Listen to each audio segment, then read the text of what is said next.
Bonjour chers amis, bonjour chers frères et sœurs. Aujourd'hui, dimanche 28 juin, nous célébrons le 13e dimanche ordinaire du temps ordinaire. Je vous propose un cheminement de foi, un cheminement spirituel à partir de l'Évangile. Et l'Évangile, c'est Matthieu chapitre 10, versets 37 à 42. En introduction, nous disons ceci. Lorsqu'il s'agit du dialogue interreligieux, la plupart du temps, du moins à partir des points de vue des théologiens, on part du dénominateur commun qui est Dieu pour rejoindre les autres religions, les grandes religions, l'islam, le judaïsme, l'hindouisme. Il faut compter aussi les religions traditionnelles africaines. Donc, la tendance de pouvoir poser comme dénominateur commun Dieu. Dans ce cas, le christianisme, pour entrer en dialogue, doit lâcher de l'Est. Qu'est-ce que cela veut dire? Abandonner Christ.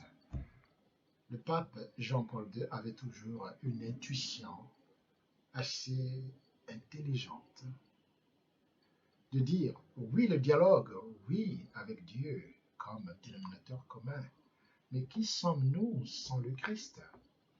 En quelque sorte, il voulait dire le point central du christianisme qui donne l'aptitude à cette religion, à cette foi, c'est le Christ.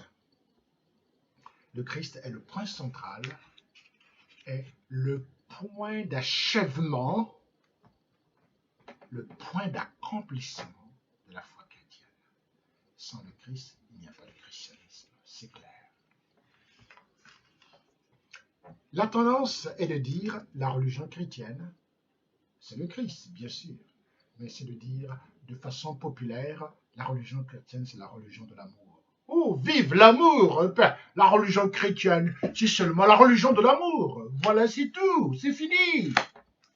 Tu aimes ton Dieu, tu pratiques les 10 commandements, tu aimes, c'est tout. La question, est le Christ? En quelque sorte, je cligne l'œil pour dire, est le Christ? Qu'est-ce que vous en faites? Qu'est-ce que nous en faisons? C'est lui qui donne le sens. Mais ici, nous avons une autre manière de comprendre la religion chrétienne ici, de façon plus approfondie, dans ce que l'on appelle les paradoxes de l'Évangile. Lorsqu'on apprend les vraies paroles du Christ, c'est ce débat des théologiens et des exégètes pour savoir définir les vraies paroles du Christ. Bon, nous n'en sommes plus là.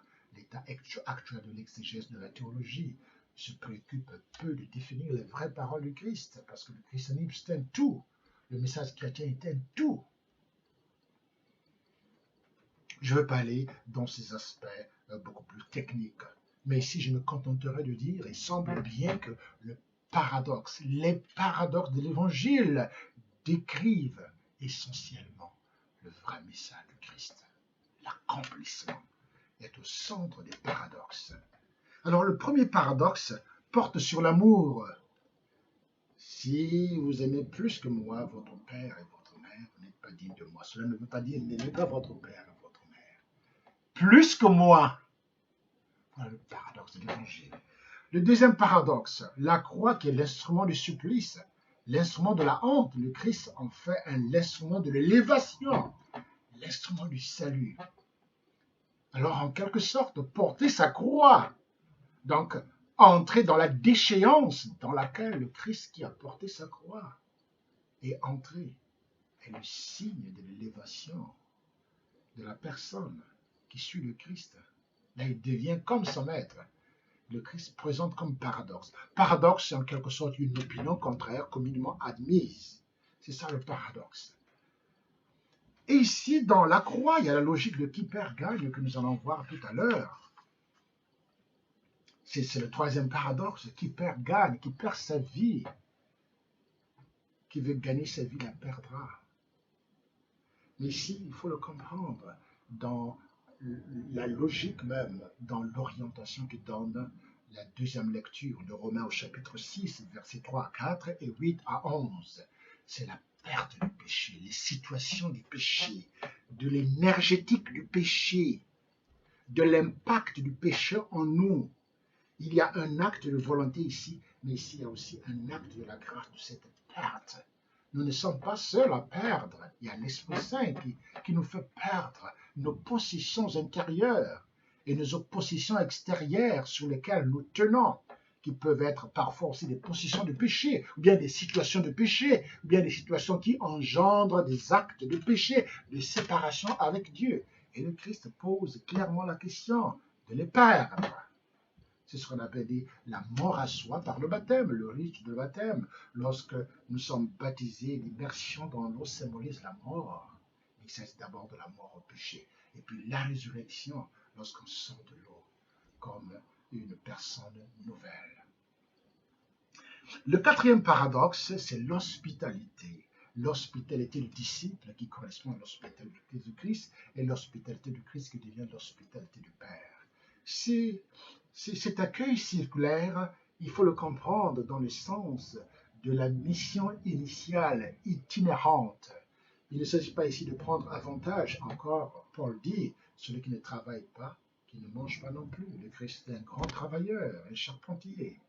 Les disciples, ils ont toujours travaillé dans la communauté des biens, où chacun apportait les biens matériels. Mais c'était des fruits du travail. Donc ici, l'hospitalité, on peut parler d'une hospitalité ponctuelle et liée à la mission itinérante, c'est-à-dire qui fait stimuler des générosités parce que nous appartenons au Christ. Comme dans la première lecture avec le prophète Élisée, avec cette femme, finalement, qui lui donne de la place, une chambre, de la générosité, le prophète Élisée répond par une générosité. Et finalement, nous avons ici le sixième paradoxe, la charité en petit. Un petit verre d'eau, au plus petit des liens, correspond à la joie du royaume. Cela nous fait comprendre aujourd'hui, voilà, je veux terminer ici mon partage d'évangile, mon partage de la parole de Dieu. Le christianisme est une religion de l'accomplissement, du surpassement de soi. Ce n'est pas une religion de l'à peu près, mes chers amis. Dommage. Encore que l'émotion vienne nous faire comprendre que le Christ nous a sauvés, c'est tout. Non, le Christ nous a sauvés pour nous faire entrer dans un projet radical d'amour, un projet d'être à sa suite. Mais cela prend de la souffrance et de la joie aussi. C'est ce qu'on appelle l'option fondamentale. Merci mes chers amis, que Dieu vous bénisse. En tout cas, que Dieu vous bénisse ce dimanche pour bien comprendre le christianisme.